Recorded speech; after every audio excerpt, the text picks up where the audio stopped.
चारू ओर हो तबो नाही मनावा में हो खतायो जोर हो।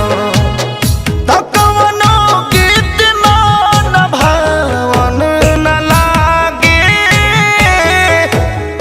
माई हो सुनबा चरवा छठ घाट सुहावन न लागे। माई हो सुनावा चरवा छठ घाट सुहावन ना लागे।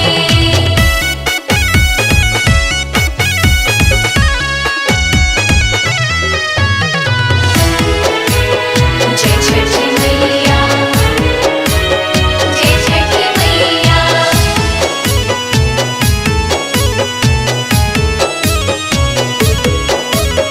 बोलिया कोयलिया के लागे जैसे गारी सुने खाती कान तारा सता की लिकारी।